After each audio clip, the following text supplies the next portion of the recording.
G'day, it's Pete Sheen again.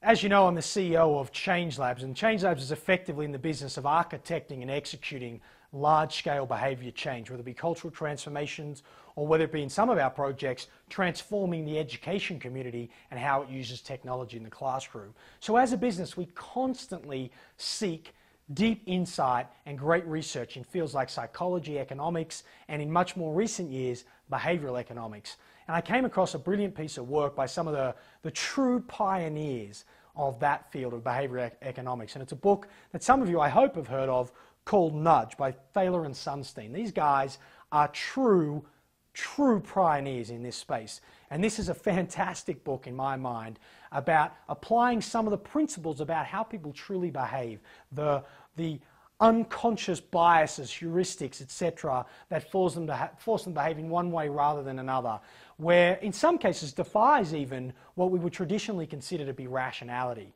These guys have a very interesting term they call choice architects, and it's this idea that in certain environments and in certain circumstances, we really owe it to the individual and to profitability and to effectiveness in the community to occasionally give people a nudge, to alter the environment, to structure the way we position things, to change language, to change the position things sit on a form, quite literally, in order to get people to behave in a slightly different way that's both better for them and better for society.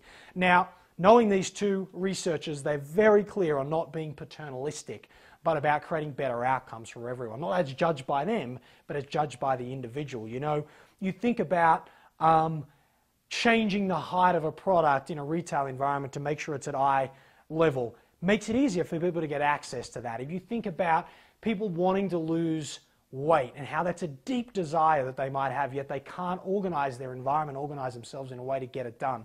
Changing portion sizes, for instance, just changing portion sizes completely shifts the quantity people eat. And there's some great data, great experiments in this book, and in fact in others for that matter, talking about things like portion sizes. They talk about things like default positions when you're on the web and you sign up for a new product and it says, would you like to join our newsletter mailing list? Just ticking that box automatically rather than allowing the person to tick it, in other words, letting them untick it, can double, triple, and in some cases quadruple the volume of people signing up for that. And if you believe in what you do and you believe in the value you add, you couldn't go wrong with some of the principles in Nudge. This is not hyperbole, it's not pop psychology, it's deep behavioral economic research and broader research than that indeed about how we make decisions. You know, I was thinking about some of the work we do at ChangeLabs, and I've referenced the work, and concepts around serving sizes. They actually talk a lot about the availability of food and changing the way elementary age school kids eat. I was working with some retailers the other day, small independent retailers that were getting their lunch, the metaphor, eaten by the big box retailers. Big guys like Walmart, etc., eating at their margin, stealing their market share. We're not stealing it, no one owns it, right?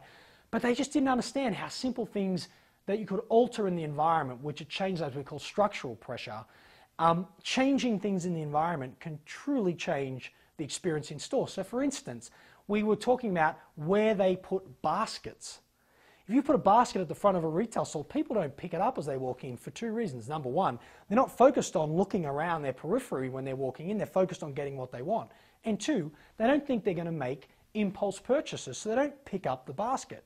But you put the milk at the back, or in this case the pet food at the back, and on the way back to the cash register they pass all these other things that could cause them to buy more stuff. And if that's your goal, having a basket at the back so they can free their hands with their bigger items like the milk or the pet food or the staples that they have to buy, so they now have a free hand to look at these other items that are in convenient locations, is a core strategy. I had no idea about this stuff. This book has hundreds of examples of how for positive gain, I've just used a very commercial example, but how for positive gain you can drive great social outcomes and great outcomes for the individual by altering that structure, altering that environment, giving people a nudge. I think back to my home country of Australia and the automatic superannuation, which is, it's kind of like the 401k plans here in the US, but where they embed automatic savings for people for their retirement, and it just makes it better. They create better results for the individual, they save more, and they massively reduce the social burden on society and younger taxpayers when people mature into those years. So The book's called Nudge. Thaler and Sunstein are the authors, pioneers in the field of behavioral economics, deep research supporting, in fact, already picked up by major governments around the world, and they're applying these principles to social policy.